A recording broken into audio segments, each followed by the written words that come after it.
Olá pessoal, quando o advogado é contratado, ele pode ajuizar para o cliente uma ação de execução ou uma ação de conhecimento, a depender do caso.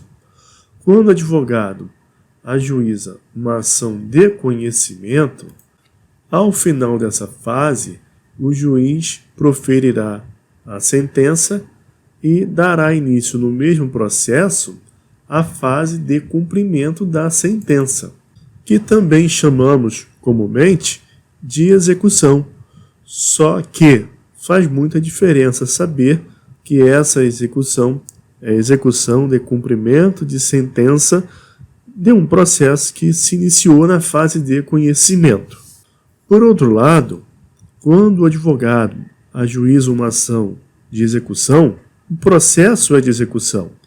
Exemplo disso é a execução de um contrato de honorários, execução de cheque, nota promissória, cotas condominiais, ou seja, de qualquer título executivo extrajudicial.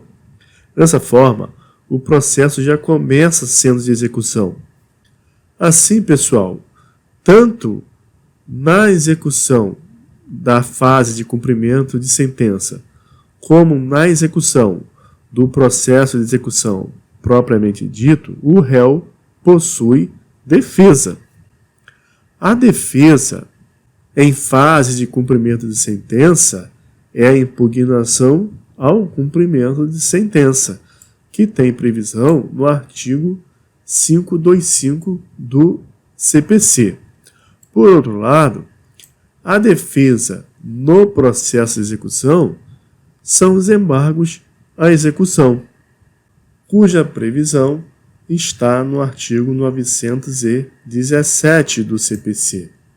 Agora veja o seguinte, o CPC admite que no processo de execução, ao invés do réu, do executado, embargar, ele pode lançar mão de um parcelamento, no qual é depositado 30% do valor do débito e o restante é parcelado em até 6 parcelas mensais, acrescido de honorários, custas, correção monetária e juros de 1% ao mês.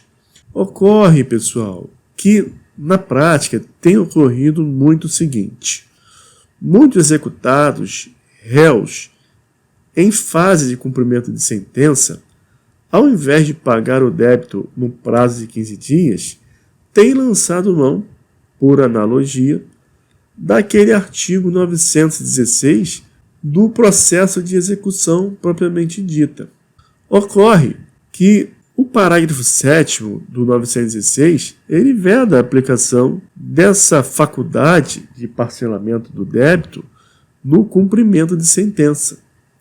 Somente na execução do processo de execução propriamente dita, que o executado, ao invés de embargar a execução, ele pode lançar mão do parcelamento, mas na fase de cumprimento de sentença, não. Então, o que tem acontecido é que os executados na fase de cumprimento de sentença têm feito isso e têm sido penalizados com multa de 10% mais honorários advocatícios de 10%, porque essa faculdade não se aplica à fase de cumprimento de sentença. Então, tem que ter muito cuidado ao fazer isso para que não onere o cliente. Ocorre que o STJ, em setembro de 2022, julgou um caso desse, de uma empresa que queria que fosse aplicado por analogia o 916 na fase de cumprimento de sentença, a fim de escapar, logicamente, da multa que recebeu, dos honorários que recebeu e 10%.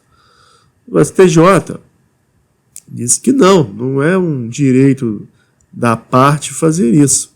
E também que não se aplica o 916 na fase de cumprimento de sentença, só é aplicável no processo de execução. No entanto, restou consignado que, havendo acordo, tudo bem.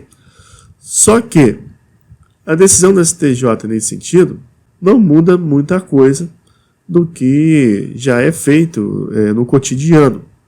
É comum fazermos diversos tipos de acordo no cumprimento de sentença, até para parcelarem mais vezes e até sem entrada, sem depósito de nenhum valor.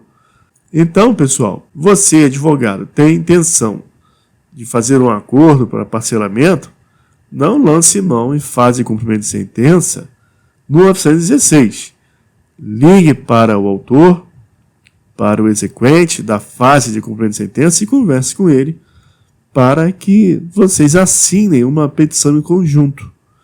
Porque se você fizer uma petição unilateral suscitando o 916 na fase de cumprimento de sentença, você será penalizado. Então, pessoal, espero que tenha esclarecido mais essa questão jurídica. Deixe seu like, um abraço, até o próximo vídeo.